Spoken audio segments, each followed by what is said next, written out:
Después de ver esta película, nada volvió a ser igual, porque me hizo preguntarme, ¿todos venimos con un propósito definido? ¿Como Joe con el jazz? ¿O como Messi o Cristiano Ronaldo con el fútbol? ¿Eso quiere decir que la vida se resume solo a eso? ¿A cumplir con un propósito y ya? Si alguna vez lo pensaste así, tal vez este análisis te haga ver las cosas desde otra perspectiva. Joe trabaja como maestro de banda en una escuela. Intenta dirigir a un grupo de alumnos desordenados mientras marca el ritmo con entusiasmo. Todos están desinteresados, excepto Connie, una niña tímida que levanta su trombón y toca un solo breve, pero lleno de alma. Joe sonríe, orgulloso, hasta que las risas de los demás arruinan el momento. Entonces detiene la clase y dice que perderse en la música es bueno. Se sienta al piano y les cuenta cómo de niño su papá lo llevó a un club de jazz. Ahí vio a un músico tan entregado que parecía flotar. Desde entonces supo que quería hacer música toda su vida. Un toque en la puerta interrumpe la clase. Es la directora Arroyo quien le da una noticia importante. El distrito ha decidido contratarlo como maestro de planta. Trabajo fijo, seguro y pensión. Joe le agradece, pero por dentro no se alegra. Más tarde, en la sastrería de su madre, la noticia se celebra, pero Joe intenta explicar que tiene otros planes. Su mamá insiste, no se esforzaron tanto para que terminara lavando su ropa en la tienda. Quiere que se aleje de los bares y los conciertos mal pagados. Quiere que tenga una carrera de verdad. Joe dice que sí, aunque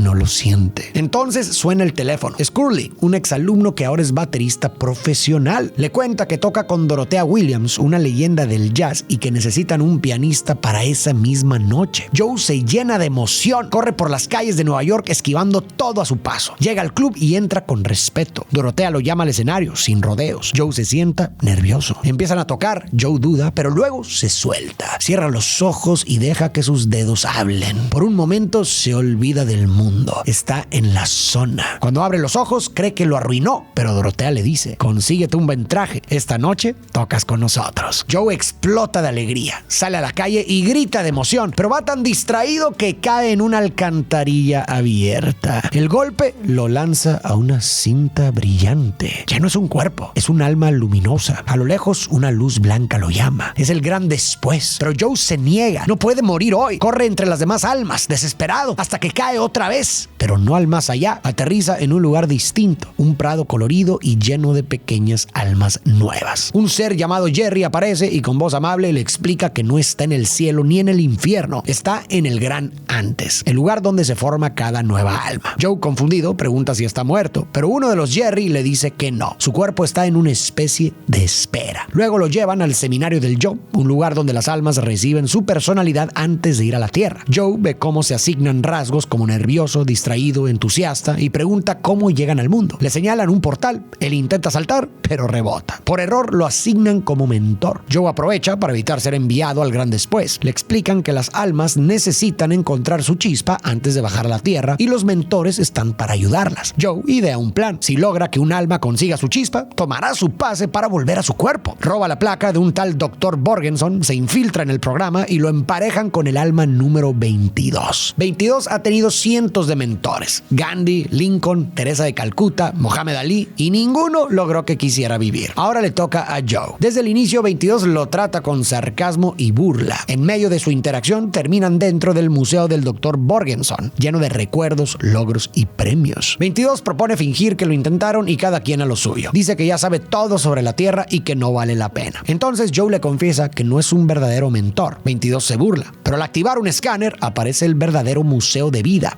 el de Joe. No hay premios, solo su teclado, sus clases, sus sueños a medias. 22 lo mira con una mezcla de burla y lástima. Entre los recuerdos aparece uno en el que Joe de niño se quejaba con su padre por tener que ir a un club de jazz, pero en cuanto escuchó al pianista se enamoró del jazz. El recorrido continúa y aparecen recuerdos menos agradables: audiciones fallidas, múltiples rechazos, clases monótonas, una vida solitaria y al final Joe en el hospital. Joe se quiebra, mira todo y dice: mi vida estaba vacía. Desesperado exige a 22 que le dé su placa para regresar a su cuerpo, pero ella le muestra que no puede entregarla hasta que se convierta en un pase real a la Tierra. Joe le propone ayudarla a conseguirla. Si lo logran, ella le daría la placa y 22 acepta. Van a un recuerdo que supuestamente debería inspirar: Joe tocando con Dorothea Williams, pero la placa no cambia. 22 le dice que no le gusta la música. Joe lleva a 22 al Salón del Todo, un lugar donde las almas prueban distintas actividades humanas para descubrir su chispa. Le muestra de todo: arte, pizza, deportes, ciencia, incluso incluso ser presidenta. Pero 22 no se entusiasma con nada, todo le parece aburrido. 22 arrastra a Joe a su escondite secreto donde guarda recuerdos de la Tierra y placas de antiguos mentores. Le confiesa que nunca ha querido vivir, pero que ver a Joe esforzarse tanto por volver a su vida tan triste y patética le da curiosidad. Quiere entender por qué. Vamos a empezar a analizar a los personajes. La secuencia de los museos nos reveló mucho sobre Joe. Fíjate cómo cuando entró al museo del Dr. Borgenson, lo primero en lo que se fijó fueron los logros y premios que había recibido. Asumió que su vida había tenido sentido por eso. Luego, al ver su propio museo,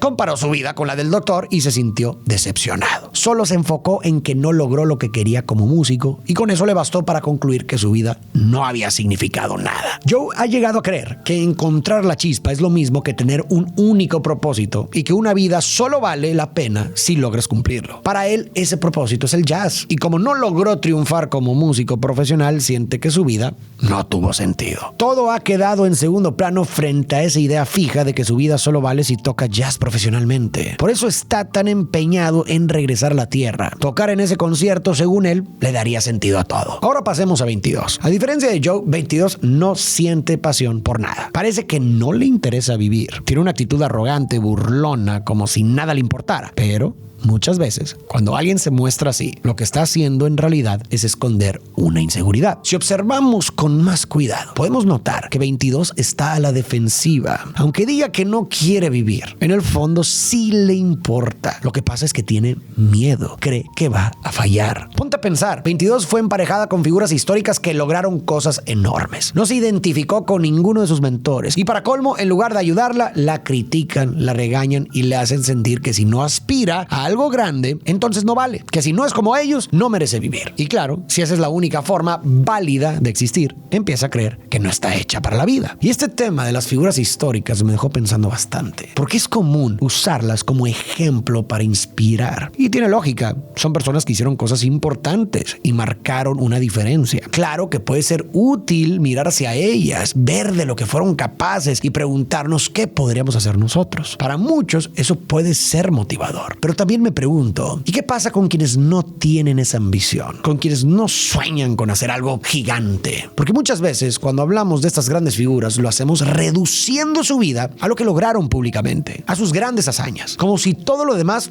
no importara. Y eso, sin darnos cuenta, puede hacernos creer que la única vida que vale es la que se llena de cosas así. Ese justamente me parece que es el caso de 22. Y al verla, no puedo evitar pensar en cuántos de nosotros nos hemos sentido como 22, insuficientes para intentar algo. Nos paraliza la idea de fallar, así que ni intentamos, porque creemos muy en el fondo que vamos a fracasar. Y si no intentamos, al menos no fallamos. Pero eso no es una verdad, es solo una creencia que se ha quedado ahí atorada. Todos tenemos inseguridades y limitaciones, pero eso no quiere decir que estemos condenados al fracaso. Y ahora, ¿por qué Joe llamó la atención de 22? Porque en el fondo se parecen. Joe también carga con un sentimiento de insuficiencia y frustración. Lo han rechazado muchas veces y aún así insiste, se aferra a la idea de volver. Y eso intriga a 22. ¿Por qué alguien querría regresar a una vida tan ordinaria? Ambos se lanzan por un túnel y llegan al plano astral, una dimensión entre lo físico y lo espiritual. Ahí ven almas en la zona, completamente concentradas en las actividades que aman. Joe reconoce el lugar, ya había estado ahí cuando tocó con Dorotea, pero también hay almas perdidas, gigantes, oscuras y desconectadas. Una de ellas los persigue hasta que es atrapada por una cuerda. Aparece un barco psicodélico con velas y música y desde arriba baja Moonwind, un místico excéntrico. 22 le dice a Joe que él puede ayudarlo. Moonwind y su tripulación ayudan a las almas perdidas a volver a sí mismas. Liberan a la criatura que resulta ser un corredor de bolsa atrapado en su obsesión por el trabajo. Al despertar, tira sus computadoras y celebra estar vivo. Joe, animado, le pide ayuda para volver a su cuerpo.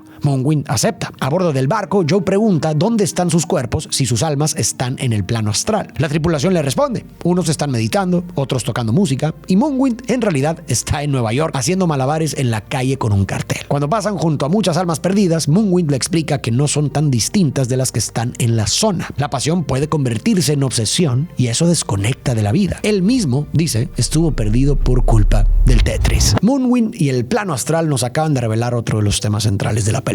Apasionarse por algo es hermoso, pero también puede volverse peligroso si esa pasión se transforma en obsesión, porque cuando eso ocurre, uno se desconecta de la vida. Y creo que ese es justamente uno de los conflictos de Joe. Está bien tener un sueño, algo que te mueva, pero lo que la película parece decirnos es que si toda tu identidad, todo tu valor y todo el sentido de tu vida gira únicamente en torno a eso, entonces quizás te estás encerrando. Joe ama el jazz, pero está tan obsesionado en alcanzar esa meta que ha dejado de ver todo lo demás. Está convencido de que si no cumple ese sueño, su vida no valió la pena. Y eso lo ha vuelto cada vez más egocéntrico y egoísta. Piénsalo, su plan es robarle a 22 su pase a la Tierra. Y pensemos lo que eso significa. Si 22 consigue ese pase, es porque finalmente habrá encontrado algo que la haga querer vivir. Pero a Joe eso no le importa. Solo está pensando en él y en su concierto. Al llegar al lugar indicado, Moonwind abre un portal con polvo estelar. Le dice a Joe que como no tiene conexión con su cuerpo, debe volver a sintonizarlo. Joe cierra los ojos, escucha el monitor cardíaco, huele el desinfectante y siente el pelaje de un gato sobre él. Moonwind le advierte que no es momento de saltar, pero Joe se lanza de todos modos arrastrando a 22 con él, pero algo sale mal. Joe cae en el cuerpo del gato y 22 en el de Joe. Joe entra en pánico, intenta hablar pero solo maulla. 22 tampoco logra explicarse. La doctora decide dejarlos en observación. Tienen apenas 10 minutos antes de que se lleven al gato. Joe entonces convence a 22 de escapar, pero 22 se tambalea y Joe, en forma de gato, tropieza una y otra vez. Aún así, logran salir sin ser vistos y llegan al elevador. Ya en la calle, 22 se abruma con el ruido y la gente. Corre a esconderse en una escalera. Joe la sigue y para calmarla, le ofrece una rebanada de pizza. Y al probarla, su semblante cambia. Por primera vez siente algo placentero. Sonríe. Más tranquila, 22 empieza a disfrutar. Come un giro, se ríe con recuerdos de sus mentores y por primera vez vive. En la esquina encuentran a Moonwind, que gira un cartel en trance. Lo despiertan y le cuentan lo ocurrido. Moonwind acepta ayudarlos, pero deben esperar a que el portal entre la Tierra y la zona astral se abra a las 6:30. Acuerdan verse en el club Media Nota. Joe está apurado. Ya casi es hora y aún tiene que ir a casa a bañarse y prepararse. Detienen un taxi, pero justo baja Dorothea Williams. El encuentro es un desastre. 22 lleva una bata sucia y come pizza. Dorothea lo mira sin entender. Joe, avergonzado, mete a 22 rápido al taxi y se van. En su departamento, Joe recibe una llamada de Curly. Le dice que Dorothea se asustó y llamó a otro músico para el show. Pero también le dice que su clase fue lo único que le gustaba de la escuela, que le debe mucho y que intentará convencerla si Joe llega bien vestido y a tiempo. Joe se prepara, pero una alumna, Connie, llega para renunciar a la banda. 22, que no entiende del todo, la anima a hacerlo. Conectan porque ambas sienten que el mundo es absurdo, pero Connie le dice que antes de renunciar quiere mostrarle algo que practicó. Toca su trombón con pasión y 22 queda fascinada. Connie ama la música y entonces decide no renunciar. Todo lo que dije sobre 22, su miedo a fallar, sus ideas arraigadas de no ser suficiente o de no merecer vivir, también es clave para entender por qué su interacción con Connie fue tan importante, porque ahí hubo otra identificación. 22 se vio reflejada en ella, una chica con dudas y con miedo, pero que a pesar de eso decidió seguir adelante. Eso despertó algo en 22. Tal vez si alguien como Connie, con quien se identificó, pudo encontrar un motivo para seguir,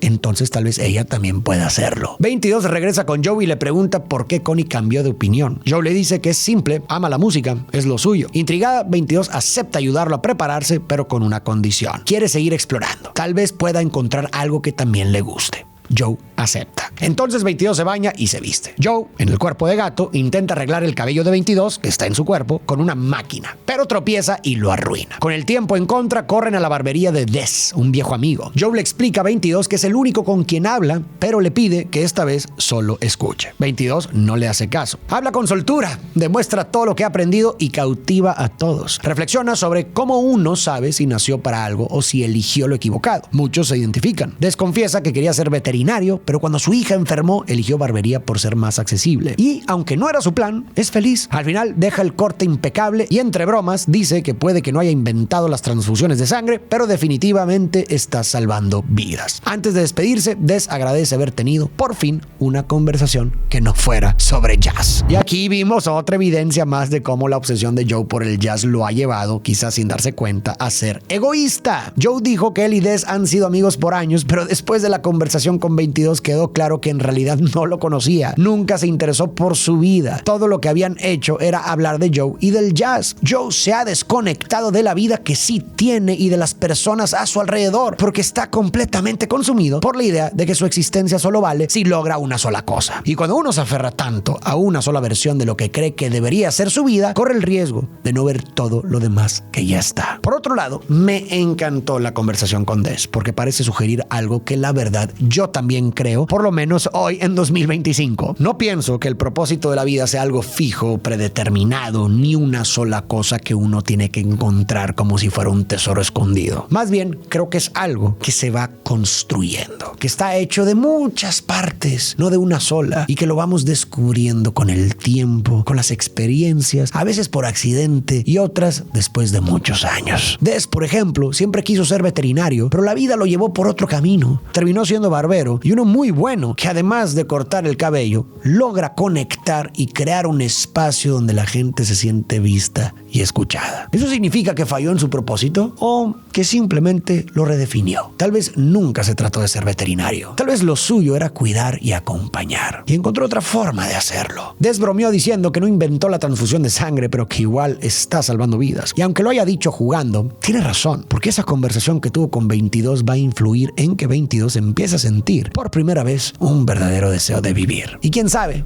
tal vez también cambie algo en Joe. Mientras tanto, en el gran antes, Terry, el contador del universo, descubre que Joe volvió a la Tierra vivo y decide ir a buscarlo. Joe intenta seguir el plan, pero 22 está encantada con el mundo. Está yaceando, como empieza a decir. Se distrae, rompe el pantalón y deben ir con la mamá de Joe, la única que puede arreglarlo. El problema, ella no sabe del concierto y no le gusta que Joe sea músico. Cuando llegan, Liva ya se enteró y le reclama. Siempre promete estabilidad y luego toma otra tocada. 22, siguiendo las indicaciones de Joe, responde que ella nunca ha entendido lo que él quiere hacer con su vida. Le dice que no puede ser honesto con ella porque siempre lo desaprueba. Finalmente ha conseguido el concierto de su vida y ella se molesta. Liva le dice que no quiere verlo sufrir como su padre y que él al menos la tenía a ella para salir adelante. Joe responde que la música es todo lo que piensa, que no es solo su carrera, es su razón de vivir y que si muriera hoy le dolería pensar que su vida no significó nada. Liva se conmueve, abre una caja que guardaba desde hace años y le entrega el traje de su padre. Lo arregla con cuidado y por primera vez ve a su hijo tal como es. Ya vestido con el traje azul, Joe se siente listo, pero mientras esperan en la entrada de la media nota, 22 se detiene a observar el mundo con nuevos ojos. Cada hoja que cae, cada risa, cada rayo de sol, todo le parece hermoso. En su bolsillo guarda pequeños recuerdos, el hilo con el que Liva cosió el traje, un dulce que le dio Des, una semilla, tesoros. Joe le pregunta si ya está lista para dejar la tierra, pero 22 le confiesa que siempre sintió que había algo mal en ella, que tal vez no servía para vivir. Luego, al hablar con Joe sobre propósito y pasión, pensó que tal vez su chispa era simplemente mirar el cielo o caminar, porque es buena en eso. Joe le responde que eso no son propósitos, eso es una vida normal. Moonwind aparece para devolverlos a sus cuerpos, pero 22, que por primera vez siente ganas de vivir, se niega. Quiere encontrar su chispa en la tierra. Joe, aferrado a su sueño, insiste en que eso lo logrará cuando regrese al seminario del yo. Discuten y 22 huye desesperada. Joe la sigue, pero Terry, el contador del universo, los atrapa y los lleva de vuelta. En el gran antes, los Jerrys descubren que 22 ha obtenido su pase a la tierra, aunque ella no sabe por qué. Joe, frustrado, dice que fue gracias a él, porque vivió en su cuerpo. Herida, 22 le lanza el pase y desaparece, repitiéndose que no sirve para nada. Joe pregunta entonces cuál era su propósito. ¿Era la música, caminar, vivir? Pero Jerry le dice, no asignamos propósitos. ¿De dónde sacaste esa idea? Una chispa no es el propósito de un alma. Ay, ustedes los mentores con sus pasiones, sus propósitos y sus significados de la vida. Tan básico. Con el pase en mano, Joe se lanza al portal y regresa a su cuerpo. Corre al club. Dorotea intenta echarlo, pero Joe le suplica otra oportunidad. Le dice que tocar es su propósito, su misión. Ella se convence y le da el lugar. Joe se mira al espejo y dice, prepárate.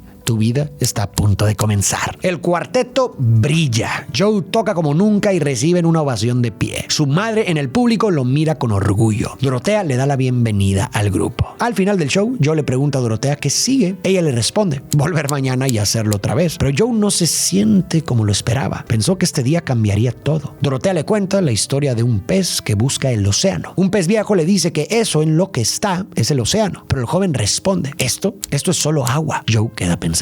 Esa noche, solo en casa, Joe se sienta al piano. Saca del bolsillo los pequeños objetos que 22 fue recolectando. Al tocarlos, recuerda momentos simples pero hermosos de su vida. Su niñez, su padre, un paseo en bici, la playa con su mamá, una cena solitaria. Entonces toma la semilla que 22 había encontrado, entra en la zona y va a buscarla. Joe por fin consiguió lo que tanto deseaba. Se miró en el espejo y se dijo a sí mismo que su vida estaba por comenzar. Pero después no pasó mucho. La vida siguió igual que siempre. siempre con la misma rutina día tras día. Consiguió lo que tanto quería, pero no lo que realmente estaba buscando. La historia que le contó Dorotea, la del pez, resumió perfectamente todo lo que hemos venido hablando. Joe se obsesionó tanto con alcanzar ese gran momento, con encontrar el océano, que dejó de ver que ya estaba nadando en él. Su vida, esa que parecía solo agua, ya estaba llena de cosas con sentido. Dejó de ver a Curly, ese exalumno que le dijo que su clase fue lo que lo inspiró a estudiar música. No pudo ver a Connie, la niña que acudió a él cuando quería rendirse. Ni a Des, ni a su madre,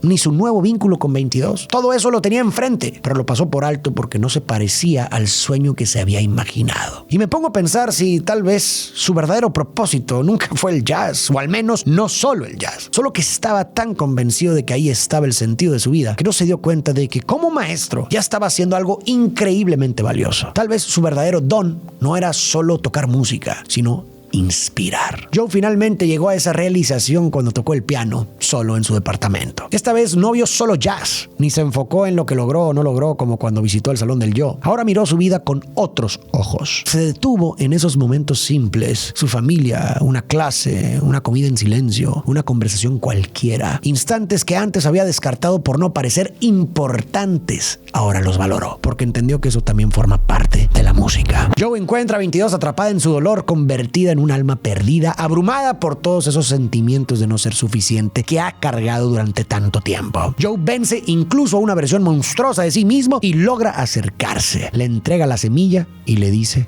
que está lista para vivir. 22 duda, dice que tiene miedo, que nunca encontró su chispa. Joe le responde que sí lo hizo, porque la chispa no es el propósito. La chispa aparece cuando estás listo para vivir. Y ella, dice, es muy buena jazzeando. Eso la libera. Joe acompaña a 22 en su salto hacia la tierra y justo antes de llegar, le suelta la mano. Es su momento. Y al final, quien realmente logró tocar el alma de 22 no fue una figura histórica ni un genio famoso, sino él, un hombre común, alguien que ya había hecho lo que más miedo le daba a 22, fallar y seguir adelante. Joe está listo para partir al gran después, pero los Jerrys, inspirados por su acto, le dan una segunda oportunidad. Le preguntan qué hará con su vida ahora. Joe sonríe y responde: no lo sé, pero voy a vivir cada minuto. Y así abre la puerta de su edificio con una nueva mirada, preparado al fin para vivir de verdad. A veces estamos tan obsesionados con nuestras metas que sentimos que si no las alcanzamos, nuestra vida fue un fracaso, como si todo lo demás no contara. Pero si nos damos permiso de mirar alrededor, vamos a ver que la vida también tiene sentido más allá de esos grandes sueños, que hay belleza en lo cotidiano. Tener un sueño y perseguirlo está bien. Es hermoso tener metas, querer lograr algo y esforzarte, pero la vida no es solo eso. Hay una frase de Alan Watts que me encanta y que siento que encaja perfecto aquí. Dice: el sentido de la vida es simplemente estar vivo. Es tan claro, tan obvio y tan sencillo. Y sin embargo, todo el mundo corre de un lado a otro con gran pánico, como si fuera necesario lograr algo más allá de uno mismo. Y creo que tiene algo de razón. A veces vivimos como si la vida fuera un examen que hay que pasar o una lista de tareas que hay que tachar, pero no lo es. Como decía Herbert, la vida no es un problema que se debe resolver, sino una realidad que se debe experimentar. Y esa experiencia está hecha de momentos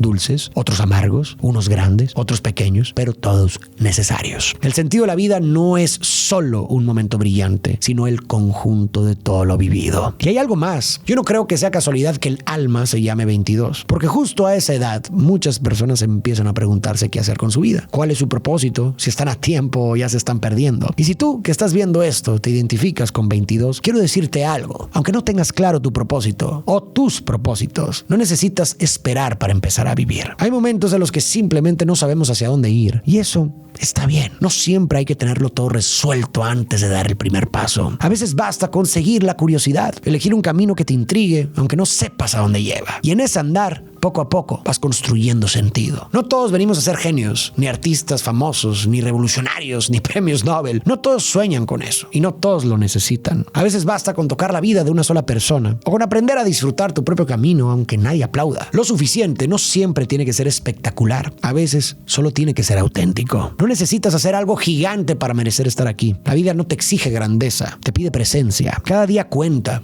Hay que aprender a vivir de verdad, incluso cuando lo que estás viviendo no se parece a lo que creías que era lo más importante de ti. No desprecies esos momentos. No los veas solo como escalones hacia algo más. Porque si llegas a la cima sin haber mirado el camino, es muy probable que ese logro no te dé el significado que esperabas. La vida no es una lista de pendientes, sino un peregrinaje, con días buenos, días malos, días raros, y todo eso la compone. Ojalá aprendamos a disfrutarlo, a mirar lo simple, aunque no tengamos una meta clara, aunque no tengamos todas las respuestas. Quizá eso también está bien. Y para cerrar, quiero hablar un poco del jazz. Todo lo que hemos dicho me hace imposible no pensar en el jazz como un símbolo dentro de la película. Porque si hay algo que define al jazz, es la improvisación, es el dejarte llevar. Los músicos no siguen una partitura fija, no tienen cada nota planeada. Van creando la música sobre la marcha. Se escuchan entre ellos, se equivocan, juegan, prueban cosas nuevas y se dejan llevar. El jazz, entonces, también expresa simbólicamente el mensaje de la película. Joe, como muchos de nosotros, pasó gran parte de su vida creyendo que la vida tenía que seguir una partitura exacta, alcanzar ese gran sueño, cumplir el guión que imaginó desde joven y entonces, sí, ser feliz. Pero ni el jazz